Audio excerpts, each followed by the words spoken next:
Ibi nibyo twabonye muri episode 90 umuntu bita Fabian inzoka imwirukankana ndetse yinjira amazi akoga vuba na bwangu akaza kuba yarokoka muri ubwo buryo.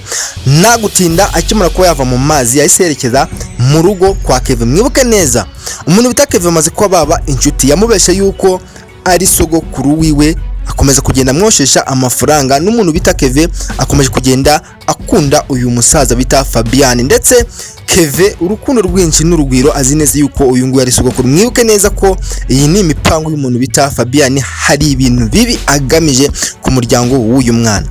Nakabuza Fabian abyiye Kevin ati Kevin haguruka tuje gutembera nk'umwana na sogokuru nje kukwereka ibintu mu ishamba. Kevin n'ibyishimo byinshi aremeye ndetse bagenda baganira, gusa ibintu baganira umuntu bita Fabian akomeje kugenda agerageza ko yakura umwana w'umuhungu amakuru.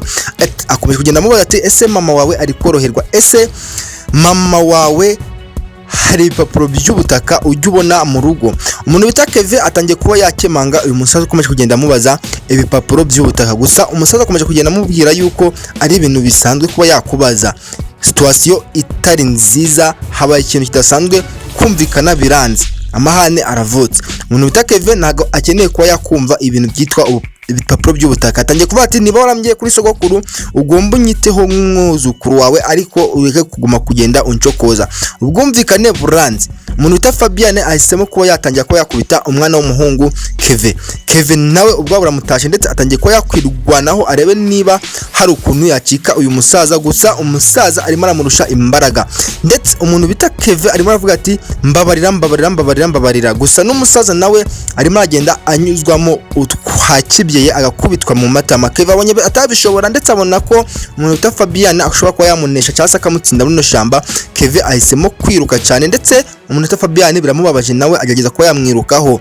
Hanyuma ndaza kuba nakubaza ikibazo kimwe, nibura filime agahinda k'imfubyi kandi ukaba wisanze kuri umuyoboro wa YouTube Umwe TV, ibuka kuba kana subscribe hanyuma tujye tubana muri filime Imagination kandi tujye tubana no muri filime Bad Sense. Iyi filime turebe uburyo bayitegura, uburyo bakoresheje kugira ngo iyi filime ikundwe n'abantu benshi, kandi nizera ko filime agahinda k'imfubyi ikomeje kugenda ibaryohera. So guys, ndakubaza ikibazo kimwe kuri iyi filime, ese urabona uyu musaza Fabian ndetse n'uyu muntu bita Kevin murabona yuko bari bamaze kuba bashudikanya, ndetse murabona ko umuntu bita Fabian akomeje kugenda yinjirira umuntu bita Kevin kugira ngo amwante amakuru, amubaze ibyerekeye mu rugo iby'ubutaka. So ndakubaza ikintu kimwe, ese niye namushaka ko wagira umusore wacu dukunda ari we Kevin. Murazi neza yuko Kevin ni umwana w'imfura rwose ndetse akakanya afite amafaranga ahagije.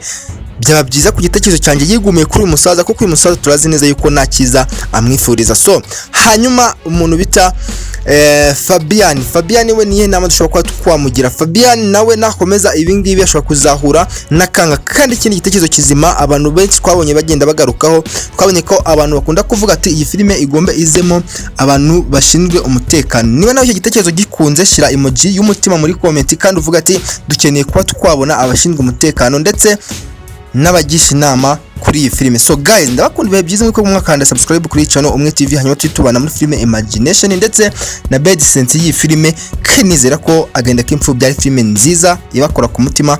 Ciao ndabakunda ibihe